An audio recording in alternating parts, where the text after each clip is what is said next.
Déclaration de Villas-Boas cet après-midi en conférence de presse veille de match Strasbourg Olympique de Marseille. Il est encore très énervé de la prestation de son équipe en Ligue des Champions mardi, Villas-Boas, 48 heures après. Et il n'a besoin de personne pour être énervé. Surtout pas de toi, Eric Dimeco.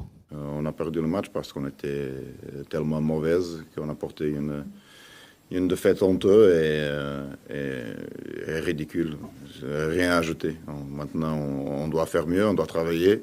Mais de toute façon, on peut faire match nul, on peut gagner à Strasbourg et on peut perdre à Strasbourg de toute façon. C'est pas parce que vous, les supporters, les journalistes, les amis de Dimec, ou les textos de Dimec, ou les entraîneurs des autres clubs qui veulent venir ici, c'est pas pour ça qu'on va s'arrêter de travailler.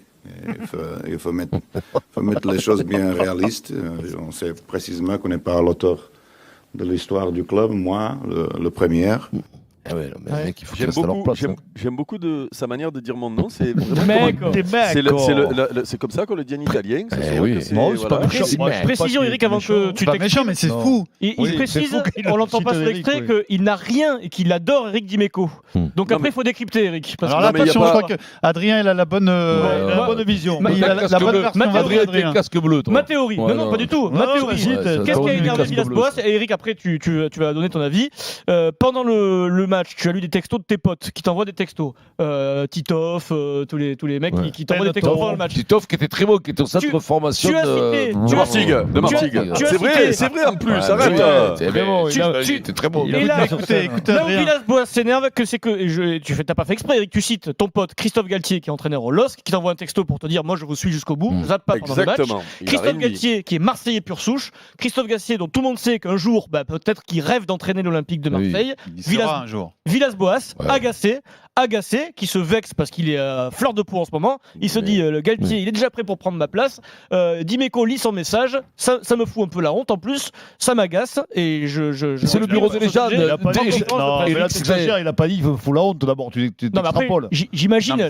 Moi, mon truc, c'est qu'il a compris que Eric était un agent normand, c'est le bureau des légendes. Et qu'il essayait de faire comment il s'appelle comme entraîneur.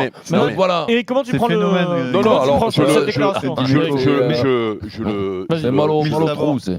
je le prends pas mal. Il dit rien de terrible. Il a dû. Alors je sais pas s'il a vu le match ou s'il a revu ou si on lui a rapporté. On lui a dit à mon avis. Je pense qu'il est très actif sur les réseaux sociaux. Il a vu les extraits sur les réseaux sociaux. Il a vu les extraits. Ça a fait le buzz un peu. C'est sûr. Pas à mes dépens, mais c'est contre mon gré quoi finalement parce que nous on était dans le. Moi si tu veux, même pas dans le délire parce que quand on le fait, c'est tu sais quand tu commentes un match comme ça qui devient compliqué, voilà c'est pas calculé. Quand ça devient compliqué, des fois tu cherches et Christophe Galtier simplement quand moi je sors la connerie en disant on va finir tout seul, Christophe m'envoie un texto en me disant, il m'envoie souvent des textos quand il y a des actions de jeu d'ailleurs où tu sais où il me file même des conseils où il me dit tu sais l'arbitre il a voulu non mais c'est un pote, c'est un ami Christophe. Et donc juste je finis 2 secondes Denis.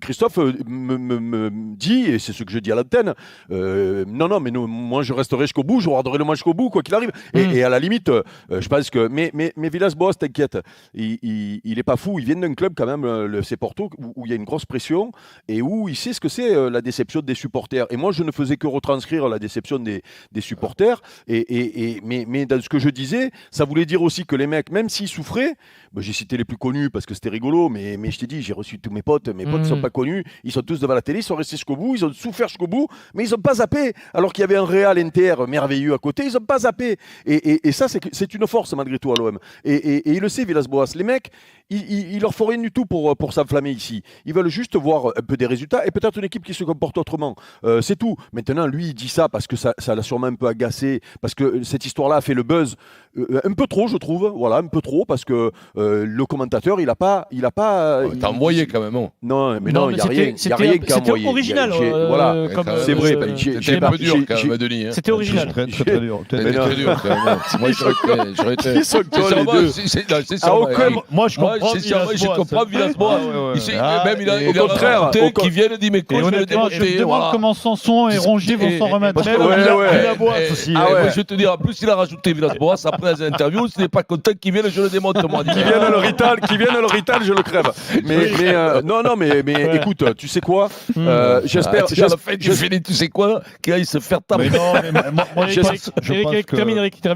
J'espère juste que ce petit buzz et le mécontentement des supporters, parce que j'ai vu passer des vidéos et des trucs qui sont quand même beaucoup plus virulents que ça, tu vois. Ouais, où les mecs sont en folie. Donc j'espère que ils vont ressentir la déception des supporters et qu'ils vont redonner un petit peu de fierté à tout le monde et qu'ils vont surtout se remettre à bosser, parce qu'il dit qu'il faut travailler. Mais justement, il y en a qui ont besoin de travailler, c'est clair, et on espère.